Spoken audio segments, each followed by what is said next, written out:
I have with me Advocate Frans Rautenbach. He's a writer of various books and very knowledgeable about the law. And the issue that we want to discuss with him today is the one about court cases that get dragged out forever and a day. Frans, the story that I want to start off with is the one about a victim, Johan Nel from Wolmaransstad, that was assaulted about 8 years ago by the police. This case is dragging on for years now. Is it necessary for cases to be drawn out for so long?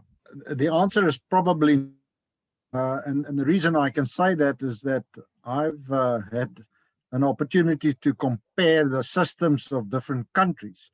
And I can tell you that there are countries where the cases are resolved far more quickly.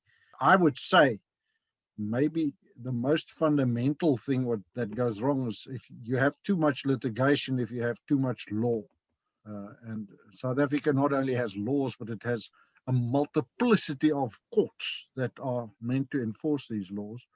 And ultimately, the same pot of human resources, the same lawyers, the same judges, ultimately, the same presiding officers must serve those courts.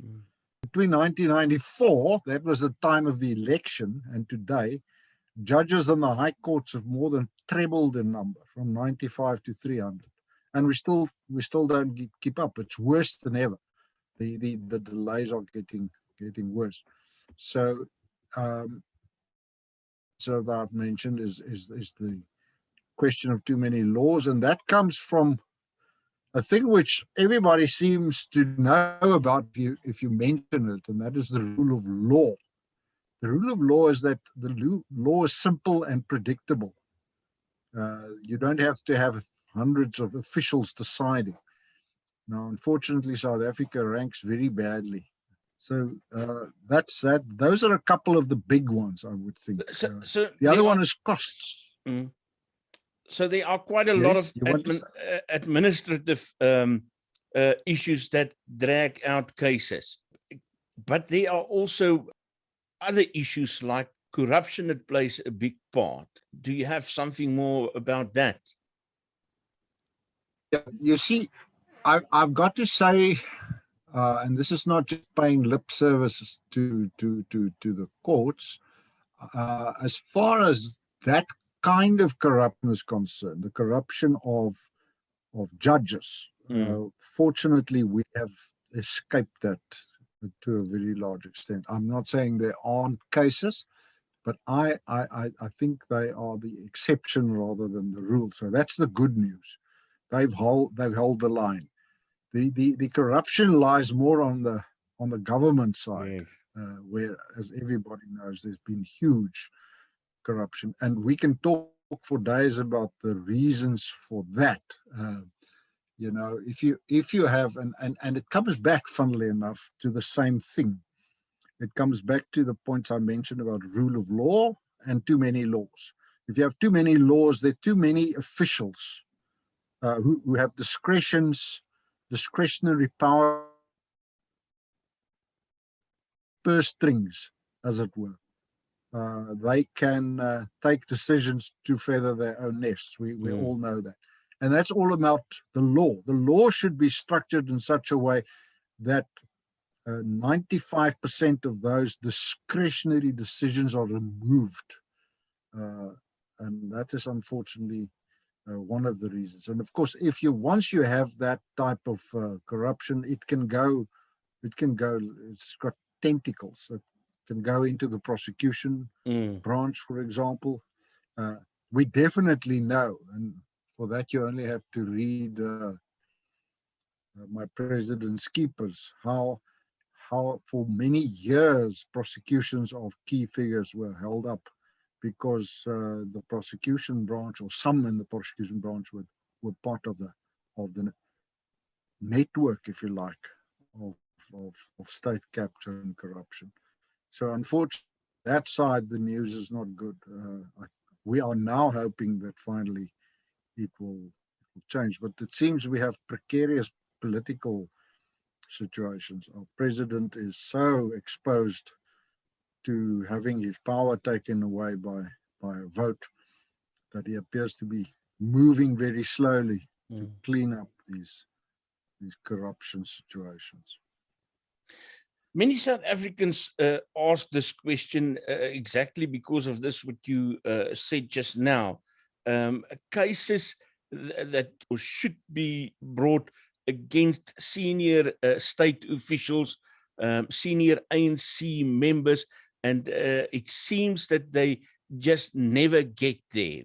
Yeah, no, that is so, and that is exactly what I mean when we talk of the rule of law. One of the effects of the rule of law is that you have everybody is treated the same way. Everybody is equal before the law, and there are no exceptions.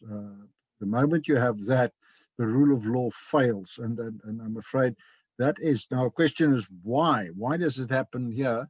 As I say, I can only imagine that part of the reason is that the tentacles of the corruption and state capture go into the prosecution, sometimes into the police force, and you simply have, you can with all the will in the world, if the prosecution branch or an individual who's in charge of a decision doesn't want to do his job, he can drag it out and drag his feet forever, and it's really difficult.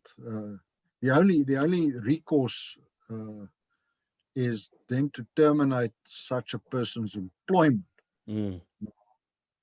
Being in the labor law, and especially on the government side, sometimes on the employee side, I can tell you it is really, really difficult to terminate somebody's employment.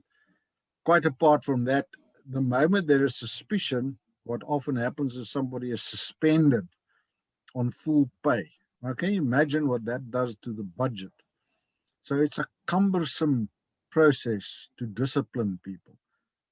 I had a teacher client whose case we managed to drag on for 3 years not too long ago, purely because the state as a mechanism is so clumsy. So the same must apply to prosecutors. It's really difficult to discipline people.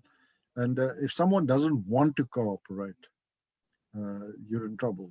It's good news to hear from you that the judiciary is still in good shape.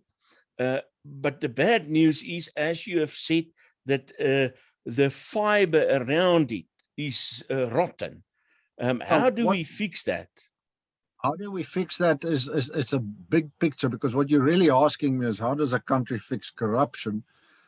And that goes to a very fundamental level to the structures underlying our society. The one is that corruption is more prevalent in certain kinds of societies. The sad news, the bad news, is that a diverse society like South Africa's, where you have a large number of languages and cultures and religions and ethnic groups, we are one of the most diverse countries in the world.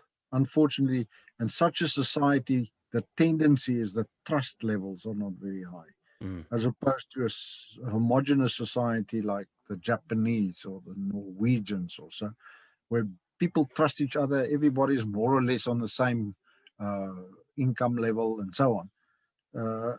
So what happens is you tend to find everyone for himself. And a culture of I'm okay, Jack. I'll help myself. Thank you.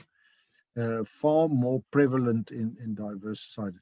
Now, how do you overcome that? You don't overcome that by what our government has done as a centralized government, where one size fits all. Pretoria rules for everybody, for the little